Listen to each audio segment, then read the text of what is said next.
Welcome back.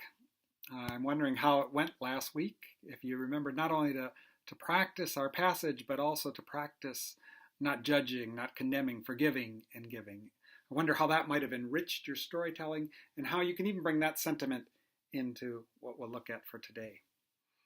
We're going to look at the second to last section today, and what I found this time as I was preparing this performance is I was discontent with the NRSV translation, and so I opted to change it.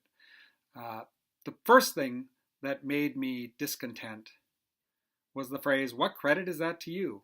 The word for credit is charis, which everywhere else in Luke is translated as favor or grace. And so it seemed to me that I wanted that sense to be there, and so I came up with the phrase, "How are you gracious in that?" And you can watch it and see if you think it works. It helps drive towards the climax of this section, which is be merciful, right? You're not being gracious. You should be merciful. The second thing I translated, and I often do this, is the word for used in the sense of because.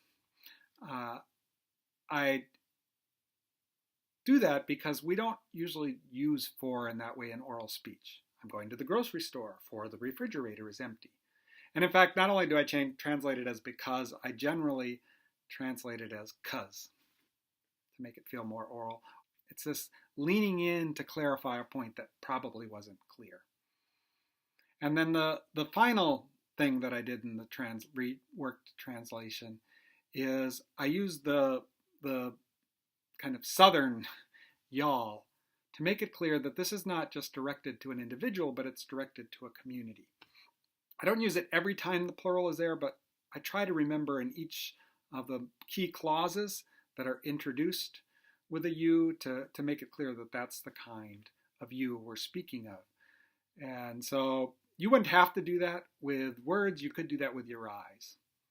If you love those who love you, right? So you can make it clear that it's to a community, but I'm opting this time to use the you all.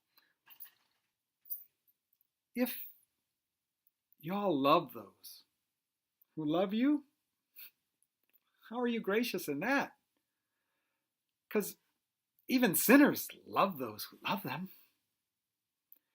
And if y'all do good to those who do good to you, how are you gracious in that? Because even sinners do the same.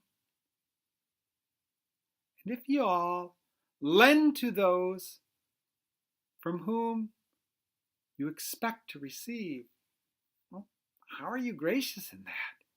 Even sinners lend to sinners to receive as much again. But love your enemies. Do good and lend expecting nothing in return.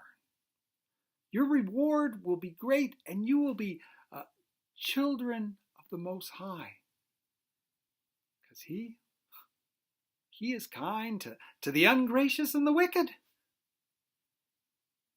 Be merciful, just as your Father is merciful. I hope it goes well for you and you continue to absorb this text well. If you want to go with the NRSV, that's fine. I think if you compare my translation alongside of yours, you'll be able to see the same patterns existing there with just the changes that I've expressed. God bless this week.